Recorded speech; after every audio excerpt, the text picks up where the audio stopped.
Emily Carter was a freelance journalist from Boston, living a quiet life until she received an unexpected letter from a New Hampshire law firm. Her Aunt Margaret, whom Emily barely remembered, had died and left her a piece of land, an old country cemetery surrounded by dense woods in a small, forgotten town called Ravens Hollow. Everyone advised Emily not to go. The place had a reputation for being haunted, a neighbor said. Strange things happened there. But curiosity and a need for peace and quiet away from city life made her pack her bags and drive north. The town of Ravens Hollow looked like something out of a horror movie. Fog shrouded the streets, and the locals barely made eye contact. The cemetery was on the edge of town, closed off by rusty iron gates and covered in moss and vines. A small, dilapidated caretaker's house stood nearby. Inside her new home, she found old photographs, dusty journals, and symbols in the wood. One journal belonged to her Aunt Margaret, who had written about dreams that came true. And a presence that walks after dark. Emily didn't believe in the supernatural, not yet. That night, Emily heard it for the first time. Soft whispers, like the wind blowing through dry leaves. But they weren't coming from outside. They were inside the house. Faint, but deliberate. She checked every room. Nothing. It got to her nerves until the next night when the whispers turned into words. "You're not alone. He sees you." She went to sleep with the lights on. On the third night, the dreams began.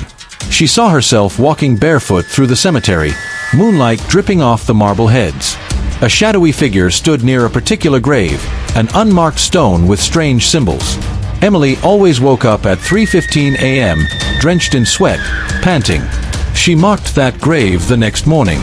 There was no name, just an etching of a black handprint. Emily took Margaret's journal and researched the symbols.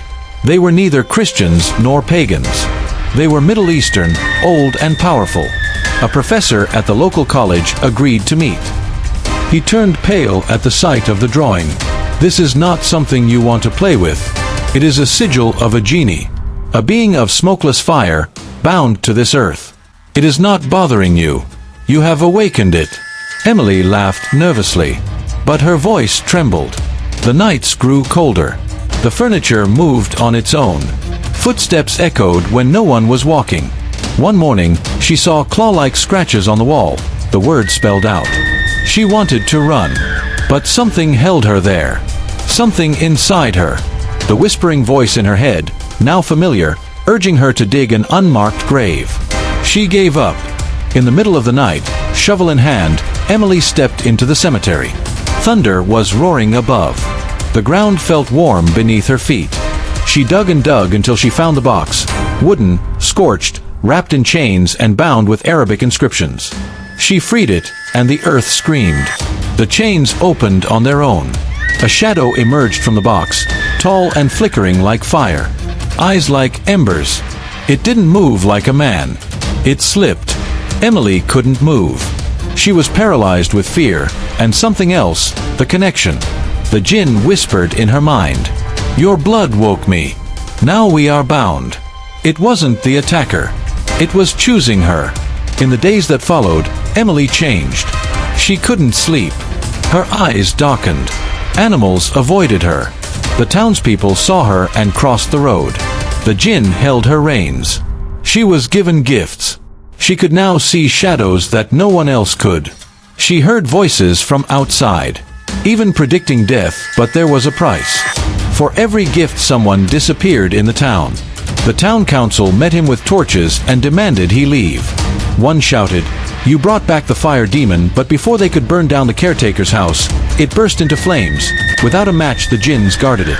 The next morning, only ashes remained, of the council, of the house, but not Emily. She stood in the graveyard untouched. Eyes shining slightly now, Emily is the new guardian of the graveyard. Bound to the earth. Bound to the Jinns. She whispers to the wind, and she whispers back. And sometimes at 3:15 in the morning, travelers hear voices from the forest, towards a door they don't remember going through. They say if you listen carefully, you'll hear it calling your name. If you enjoyed this story, be sure to like, comment and subscribe to Cursed Narratives, where shadows speak and silence screams.